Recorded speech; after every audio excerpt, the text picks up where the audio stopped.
دفعہ انگلی کے اشارے سے ابو لہب نے کہا تھا نبی پاک کو آپ کا ہاتھ ٹوٹ جائے، اللہ نے فرمایا تبت یدا ابی لہب و تب، تو کہتا ہے میرے نبی کا ہاتھ ٹوٹ جائے تیرے دونوں ٹوٹ جائیں گے۔ اور سنو ابو لہب کا حال کیا ہو۔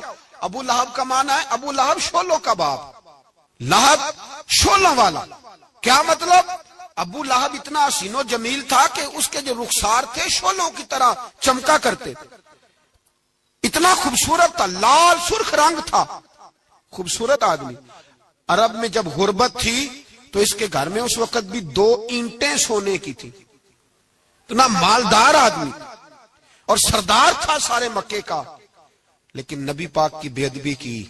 تمہیں پتہ ہی نہیں کہ رب دنیا میں سب سے زیادہ ناراض ہی اس سے ہے جو اس کے رسول کا بے ادب ہے، سب سے زیادہ ناراض ہی اسی سے۔ ابو لہب نہ گیا بدر کے موقع پر، ڈر گیا، کہنے لگا میں نے نہیں جانا، مکے میں رہ گیا، نہ گیا جہاد کے لیے، مسلمانوں کے خلاف نہ نکلا۔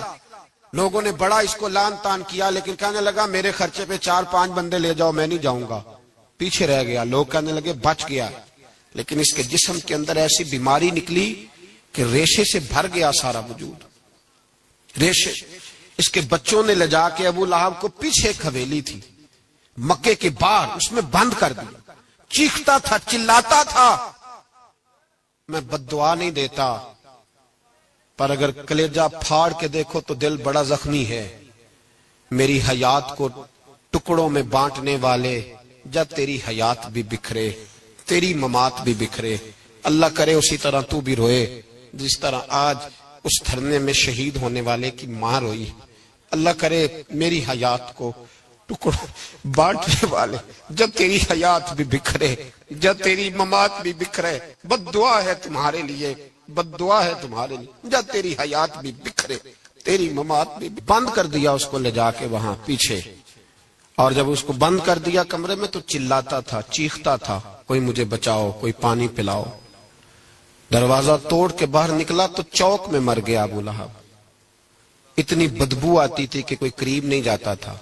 چوک میں لاش پڑی تھی، یہ ہے میت کسی بے ادب کی، منہ دکھانے کے قابل نہیں، اور ان کے دشمن پہ لعنت خدا کی، رحم پانے کے قابل نہیں ہے۔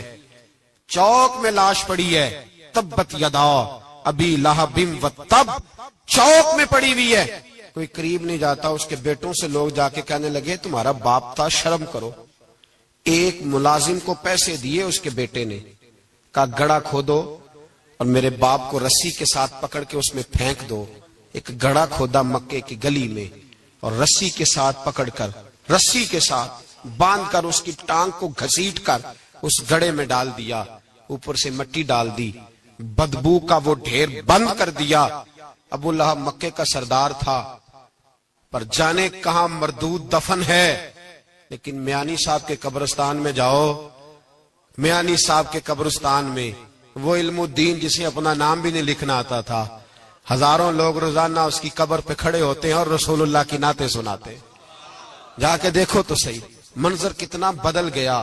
اور جب غازی علم دین شہید کا جنازہ اٹھا تو امیر ملت پیر جماعت علی شاہ صاحب کی چیخ نکل گئی، اور ڈاکٹر اقبال رونے لگے، اور قائد اعظم تڑپنے لگے، منتیں کرتے تھے محمد علی جناح کہ یارو تھوڑے پیچھے تو ہٹو، میرا بھی دل کرتا ہے میں بھی ذرا اسے کندھا دے لوں، ذرا پیچھے تو ہٹو۔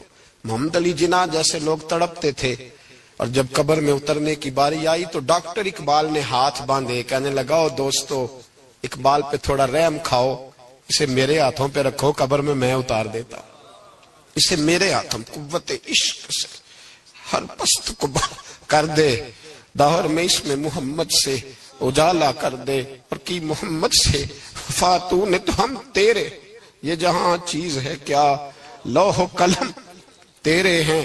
اور اقبال کہنے لگے دیکھو میں شعر لکھتا رہا اور یہ لوہاراں دا منڈا نمبر لے گیا۔